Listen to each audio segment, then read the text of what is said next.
Tamil media நேயர்களுக்கு வணக்கம். இன்னைக்கு நம்ம எத பத்தி பேச போறோம் பார்த்தீங்கன்னா, வாட்ஸ்அப் பத்தி தான். வாட்ஸ்அப்ப ரஷ்யால முடக்கியிருக்காங்க. ஏன், எதுக்கு அப்படிங்கிறது ஒரு கேள்விக்குறியா இருக்கு. ஏன்னு கேட்கிறப்போ, வாட்ஸ்அப்ப பார்த்தீங்க அப்படின்னா, நெறைய பீப்பிள்ஸ் யூஸ் பண்றாங்க.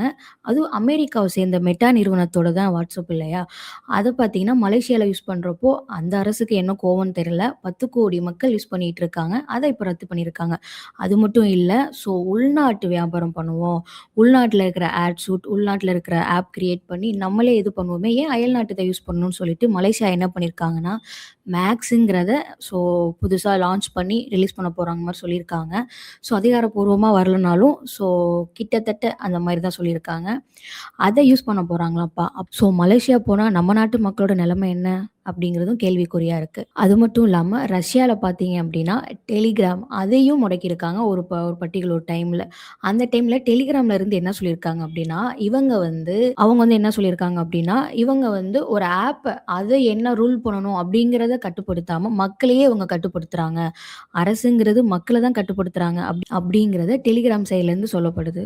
அது மட்டும் இல்லாம 2021ஆம் ஆண்டு நம்ம நாட்ல என்ன பண்ணாங்க அப்படின்னா, நம்ம நாட்டுன்னு இல்ல மெட்டா நிறுவனம் வாட்ஸ்அப் யூஸ் பண்றப்போ, இப்போ நம்ம போஸ்ட்லாம் டெக்ஸ்ட் பண்ணுவோம் இல்லையா? ஃபார் எக்ஸாம்பிள் இப்போ ஒரு இப்போ நான் யார்ட்டயாவது சேட் பண்றேன். என் ஃப்ரெண்ட் யார்கிட்டயாவது இந்த மாரி மெடிக்கல் சம்மந்தமா இந்த டேப்லெட் இந்த கடையில இருக்கும் அப்படின்னு கேட்குறப்போ, அந்த டேப்லெட் ரிலேட்டடா டோலோ மாத்திரை இருக்கலாம், எனிதிங் எல்ஸ் இது வாங்குறேன் அப்படிங்கிறப்போ, அது ரிலேட்டடான ஆட் போகட்டும் வாட்ஸ்அப்ல அப்படின்னு சொல்லிட்டு, தனிப்பட்ட நபரோட மெசேஜ ஷேர் பண்ணிக்கிற மாரி தான் இல்லையா அது.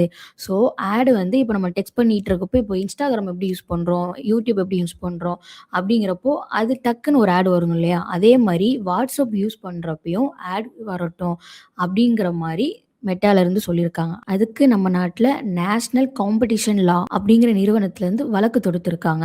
இது வந்து நீங்க அப்படி சொல்றீங்க அப்படின்னா, அலோவ்ட் ஆர் நாட் அலோவ்ட் அப்படின்னு நம்ம எந்த ஒரு ஆப் யூஸ் பண்றப்போ, அலோவ் பெர்மிஷன் கேட்கும் இல்லையா? அந்த மாரி நீங்க குடுக்கணும். டிஸ்க்ளைமர் மாரி நீங்க முன்னாடியே குடுத்துறணும். அப்பதான் நாங்க அத அலோவ் பண்ணுவோம். இல்லன்னா எப்படி ஒரு தனிப்பட்ட நபரோட மெசேஜ் வந்து எப்படி உங்களுக்கு ஷேர் பண்ண முடியும்? கிட்டத்தட்ட அந்த மாரி தான் இல்லையா? அப்படிங்கிறத விடுத்திருக்காங்க. அதுக்கு மெட்டா நிறுவனம் என்ன பண்ணியிருக்காங்கன்னா, மேல்முறையீட்டு பண்ணியிருக்காங்க. எங்க அப்படின்னா, அதுக்கு மெட்டா நிறுவனம் தேசிய தீர்ப்பாய்வு அங்க போயிட்டு அவங்க மேல்முறையீட்டு விட்டுருக்காங்க. அவங்க பார்த்தீங்க அப்படின்னா, உச்சநீதிமன்றத்துக்கு அனுப்பிச்சு விட்டுருக்காங்க. ஆல்மோஸ்ட் நம்ம இந்தியா நாட்டுல இருந்து மெட்டா நிறுவனத்துக்கு 213,00,00,000 அதுக்கு நஷ்ட ஈடு பண்ற மாரி சொல்லியிருக்காங்க. அது கரெக்ட் தான் இல்லையா? நம்மளோட பெர்சனல் மெசேஜ கிட்டத்தட்ட அவங்க பார்க்குற மாரி தான். அத பார்த்துட்டு அது ரிலேட்டடான மெசேஜ் அது ரிலேட்டடான ஆட் வருது அப்படின்னா, ஓகே படிச்சவங்க ஓகே. படிக்காதவங்க அவங்களுக்கு என்ன பண்றது? இது ஏதோ ஒரு இதுல அவங்களுக்கு பெர்சனலா அவங்களுக்கு லாஸ் தான் இல்லையா? அதுக்கு தான் நம்ம நாட்டுல இருந்து அவங்களுக்கு இந்த நஷ்ட ஈடு குடுத்துருக்காங்க. அத தொடர்ந்து பார்த்தீங்கன்னா, அதுக்கப்புறம் அந்த இது வேணான்னு சொல்லிட்டு விட்டாச்சு. இன்னொன்னு பார்த்தீங்க அப்படின்னா, WhatsApp மெட்டா நிறுவனம் தான் Facebook, Instagram இதெல்லாம் அவங்க தான் வச்சு நடத்துறாங்க. அதுல எல்லாம் அவங்க வியாபாரம் பண்ணது மட்டும் இல்லாம, இப்போ WhatsAppங்கிறது எவ்வளோக்கு எவ்வளோ மக்களால YouTube அண்ட் Instagram யூஸ் பண்ணப்படுதோ, அதை விட அதிகமாக வாட்ஸ்அப்பும் யூஸ் பண்றாங்க இல்லையா? ஏன் அப்டின்னா, இது என்டர்டெயின்மென்ட்டுக்காக பொழுதுபோக்குக்காக நம்ம Insta, YouTube யூஸ் பண்ணாலும், பட் ஒரு இடத்துல இருக்கோம். ஒரு மெசேஜ் நமக்கு அனுப்புறதா இருக்கட்டும், ஒரு லொகேஷன் அனுப்புறதா இருக்கட்டும், ஃபோட்டோஸ், வீடியோஸ் எல்லாமே நம்ம எதுல ஷேர் பண்றோம்? Instagramல ஓகே ஃபைன். ஆனா மேக்ஸிமம் நம்ம யூஸ் பண்றது எது? WhatsAppல தான் நம்ம யூஸ் பண்ணிட்டுருக்கோம் இல்லையா? அந்த WhatsAppல தான் இப்போ மெட்டா நிறுவனம் குறி வச்சிருக்காங்க. ஆமா. ஸோ இனிமேல் நம்ம யூஸ் பண்ண பிற்காலத்தில பார்த்தீங்க அப்டின்னா, அதுக்கு சார்ஜ் செய்யப்படும் அப்டின்னு மெட்டா நிறுவனத்து சொல்லப்படுது. அது எவ்வளோன்னு பார்த்தீங்கன்னா, கிட்டத்தட்ட ரீசார்ஜ் மாரி தானாம். மந்த்லி ₹100 ₹50 இந்த மாரி உங்களுக்கு வரும் அப்டிங்கிற மாரி சொல்லியிருக்காங்க. அதிகாரப்பூர்வமா அது இன்னும் வெளில வரல. அது எவ்வளோக்கு எவ்வளோ உண்மைங்கிறது தெரியல. வெளில வந்தா தான் நமக்கும் தெரியும். ஒரு காலத்தில மெசேஜ்ங்கிறது நார்மல் டெக்ஸ்ட் போயிட்டு இருந்துச்சு. அண்ட் மின்னஞ்சல் மூலியமா நம்ம மெசேஜ் அனுப்பிச்சுட்டு இருந்தோம். அது இல்லாம அப்படியோட மெட்டா நிறுவனம் பார்த்தீங்கன்னா, வாட்ஸ்அப்ங்கிற ஒரு செயலிய உருவாக்கி மக்களுக்கு ரொம்பவே பயனடைய செஞ்சிருக்காங்க.